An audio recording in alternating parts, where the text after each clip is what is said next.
Cześć, tu Sysia, pogadamy sobie dzisiaj na temat makijaży, które pojawiły się na ostatniej gali z rozdania Złotych Globów. Porównamy sobie je do makijaży, które pojawiały się na polskich ściankach i spróbujemy zrozumieć, dlaczego tak bardzo się one różnią. Zapraszam Was serdecznie do oglądania. I nie będę dzisiaj tak bardzo dogłębnie analizować tych wszystkich makijaży, które pojawiły się na gali, bo takich filmów pojawiło się na tym kanale już dużo i myślę, że zarówno ja, jak i Wy już jesteście ekspertami w analizowaniu makijaży. Chciałabym dzisiaj skupić się ogólnie na stylu, powiedzmy.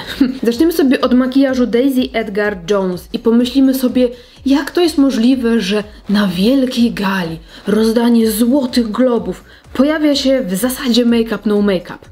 No widzicie, w naszej mentalności jest coś takiego, że jak człowiek chce gdzieś wyjść i wyglądać pięknie, to musi się pokazać jak najlepiej z każdej możliwej strony i po prostu pokazać wszystkie swoje możliwości. I tutaj troszeczkę piję do wizażystów, którzy robią makijaże na takie okoliczności.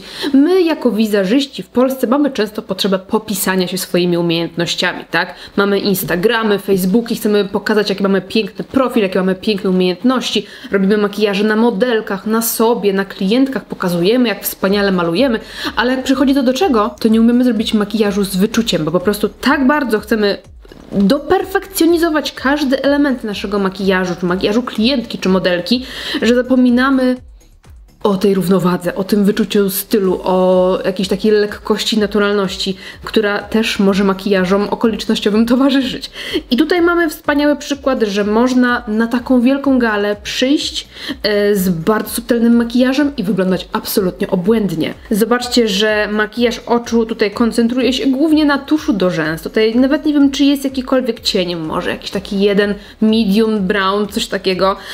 Zobaczcie, że nie ma intensywnego sculptingu. Nawet nie wiem, czy jest tutaj róż, taka odrobinka koloru na policzkach, ale piękna porcelanowa skóra, bardzo wyważona, przepiękna i delikatnie ożywiony kolor ust wystarczył, aby ta cała stylizacja wyglądała absolutnie przepięknie. Pomyślmy sobie o makijażu jako o dopełnieniu całej naszej stylizacji. Jeżeli założymy koronkową sukienkę, ale do tego zrobimy sobie intensywnie pokręcone włosy, zrobimy sobie do tego bardzo intensywny makijaż z ciężką skórą, z konturowaniem, sztucznymi rzęsami, idealnymi brwiami, to od razu tworzy nam się trochę kiczowaty obraz.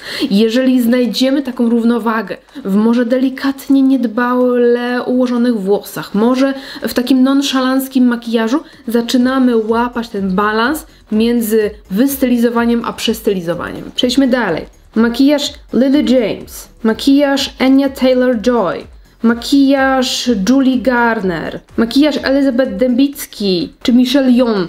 Zobaczcie, co łączy te wszystkie makijaże. To, że one się wydają nam, tak z naszej perspektywy, prawie takie dzienne, albo takie bardzo lekko wieczorowe, jakby to zupełnie odbiega od naszej wizji makijażu na czerwony dywan, no bo przecież na czerwony dywan to po prostu musi być full glam, no nie? A zobaczcie, ten hollywoodzki glam kompletnie odbiega od tego, jaka jest nasza wizja makijażu glamour. I skąd się bierze ten dysonans poznawczy u nas? Dlaczego ten makijaż glamour, który my znamy, tak zupełnie odbiega od tego, co pojawia się na czerwonym dywanie? No właśnie dlatego, że są różne dziedziny makijażu i każdy rządzi się swoimi prawami. I pozostając wyłącznie na torach makijażu glamour, jaki znamy z Instagrama, jeżeli dla nas makijaż glamour to jest cut crease zrobiony by Kamila Patyna, no to nigdy nie zrozumiemy takich makijaży. Oczywiście tutaj nie uderzam do Kamili Patyny absolutnie, bo jest świetną wizerzystką, tylko mówię o konkretnej dziedzinie makijażu, o konkretnym stylu, jakby jako przykład, rozumiecie? W makijażach na czerwony dywan przede wszystkim chodzi o balans, o to, żeby gwiazdy nie były przemalowane, tylko żeby uroda była podkreślona. Dlatego nawet jeżeli jest mocniejsze usto, bądź mocniejsze oko, bądź mocniejsza rzęsa, to zawsze jest tam balans wprowadzony dzięki zastosowaniu lżejszych akcentów na pozostałe części twarzy. Jednym słowem, na przykład lżejsza brew, lżejszy podkład, ograniczenie konturowania albo brak konturowania, albo bardzo delikatny kolor na ustach. Wiecie, gdzieś musi być ten balans, żeby nie wszystko było perfekcjonizowane. A na polskich ściankach, oprócz tego, że styl wygląda po prostu rodem z Pinteresta, ale to już sobie pomińmy, ja nie jestem stylistką, więc nie będę tutaj stylu oceniała, po prostu mówię jakby z własnych obserwacji.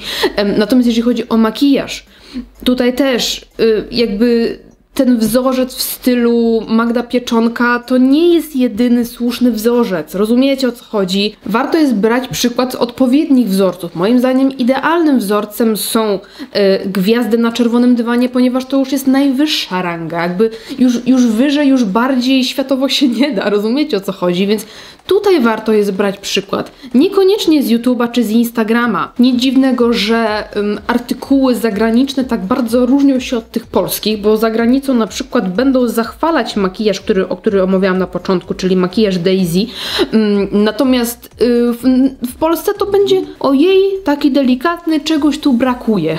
Bo tutaj nikt nie rozumie sztuki, jaką jest wyczucie stylu i równowaga. Przejdźmy sobie do makijażu i stylizacji Heidi Klum, bo widziałam na którymś z jakichś portali plotkarskich polskich, że jest to jedna z lepszych stylizacji, coś takiego.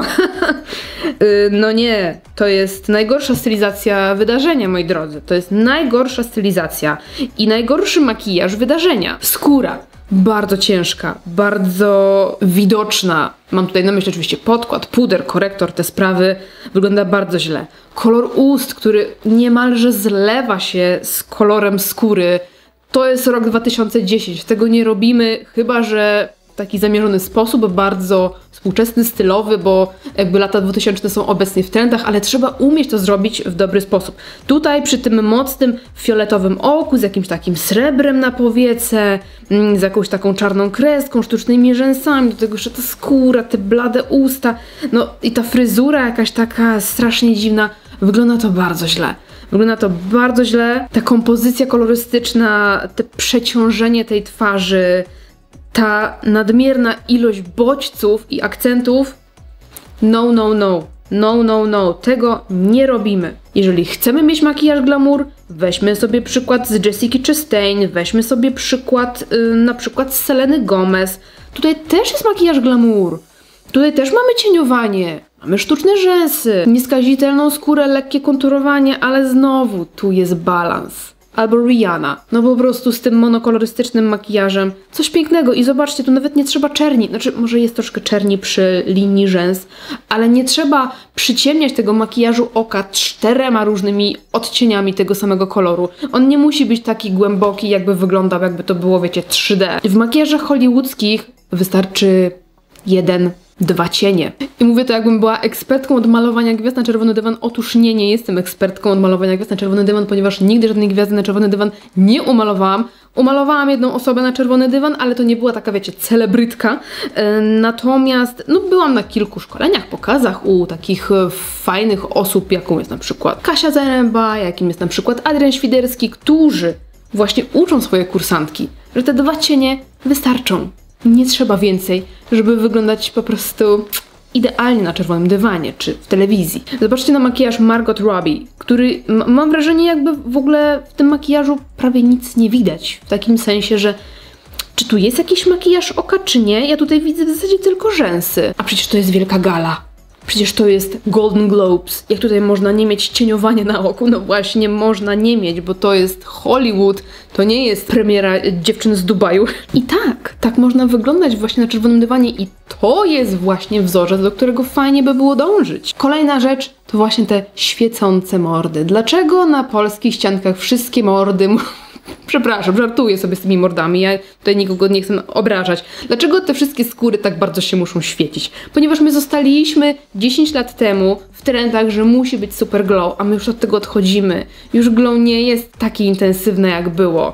Dbamy o to, żeby ta skóra była taka naturalna, a nasza naturalna skóra nie błyszczy się jak skóra delfina. Nie widziałam tutaj na gali ani jednej gwiazdy, która miałaby taki, wiecie, mocno błyszczący policzek. Są gwiazdy, które miały takie ogólnie taki jakby nawilżający podkład, ale nie widziałam nikogo z takim turbo glow. Czy makijaże hollywoodzkie to jest tylko makijaż 1-2 cieniami, taki bardzo, bardzo delikatny, ledwo podkreślający urodę? Niekoniecznie, możemy sobie postawić na smoky eye. Tutaj przykładem jest Viola Davis, która zrobiła sobie, znaczy, no nie sama, ale zaprezentowała makijaż nieco intensywniejszy, ale z fajnym połączeniem kolorystycznym, bo mamy nawiązanie dolnej powieki do bluzki. Mamy też bardzo, bardzo fajny makijaż, który zasługuje na uwagę, Jenny Ortegi, ostatnio na topie dziewczyny, bo grała Wednesday.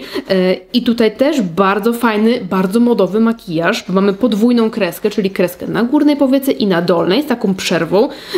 Trend, który już się gdzieś tam przeplata od kilku sezonów na pokazach i fajnie, że jest on zastosowany i przystosowany do makijażu hollywoodzkiego. Mamy trochę rzęs, takich mocniejszych kępek, ale znowuż równowaga.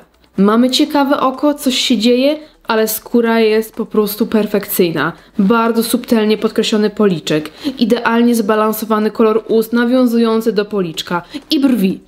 I po raz kolejny brwi, które są niewyregulowane, nieodcinane, nawet nie podkreślane prawdopodobnie jakimś kolorem, tylko, wiecie, delikatnie wyczesane jakimś żelem. Tak przynajmniej to wygląda. Więc można się bawić kolorami, można się bawić intensywnością, można się bawić trendami, można się bawić własnym stylem, ale wszędzie trzeba znaleźć fajny balans. Chciałabym również wspomnieć o makijażu Emmy Darcy, która w ogóle swoją stylizacją to po prostu zmiotła wszystkich. Ale zobaczcie, jaki makijaż Emma zaprezentowała na takim wydarzeniu. Bardzo grunge'owy, taki niedbały, rozmyty, który w ogóle fajnie nawiązuje do stylizacji, która jest czarno-niebieska, bo mam tutaj włosy niebieskie, rękawiczki i tutaj w makijażu oka też te kolory się pojawiają, więc daje nam to taką świadomość, że jest to zabieg zamierzony, że to oko jest rozmazane. Mi w ogóle ten makijaż Emmy mega się podoba,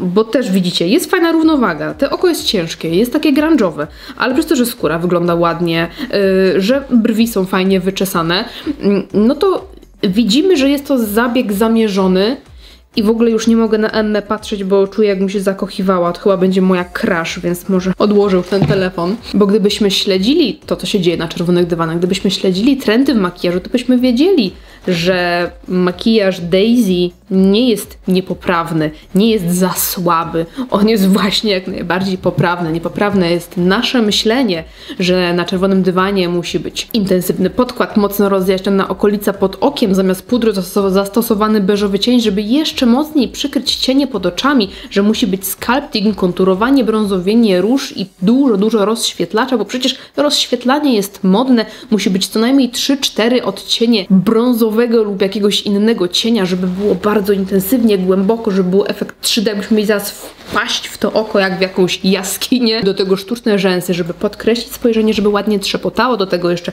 intensywne usta, no żeby po prostu nie zniknęły na tle intensywnej twarzy, no i brwi muszą być wyczesane. Modne jest mydełko, ale to mydełko też trzeba nałożyć, a potem jeszcze tą brew odciąć i jeszcze pomalować pomadą. Nie. Nie. Przestajmy każdego naszego makijażu traktować jako popis swoich umiejętności, bo właśnie w ten sposób dążymy do jakiejś takiej głupiej perfekcji, która staje się karykaturalna, przerysowana i po prostu tandetna. Sorry, not sorry. Bo makijaż Kat Chris nie będzie tym samym, co makijaż nasz codzienny, a nasz makijaż codzienny nie będzie się nadawał na czerwony dywan, a makijaż na czerwony dywan nie będzie tym samym, co makijaż fashion. Każda z tych dziedzin rządzi się swoimi prawami i warto te dziedziny znać. Jeżeli chcecie rozwijać się jako wizażyści, to warto jest znać różne dziedziny, rozumieć te dziedziny i zgłębiać się, dlaczego to wygląda tak i tak. Bo nie chcę zostać w tyle. Jeżeli wy nie chcecie, to subskrybujcie ten kanał. Dzięki serdeczne za oglądanie. Napiszcie mi, co wy sądzicie na temat tych makijaży, jakie macie refleksje na ten temat, co uważacie na temat makijaży na polskich ściankach i na tych zagranicznych, czy może zauważyliście jeszcze jakieś różnice. Jestem bardzo ciekawa waszych komentarzy. Dziękuję wam serdecznie za oglądanie. Jeżeli wam się podobało, łapka w górę, komentarz, subskrypcja, o tym już oczywiście wiemy. I widzimy się w następnym odcinku. Trzymajcie się, do następnego. Hej!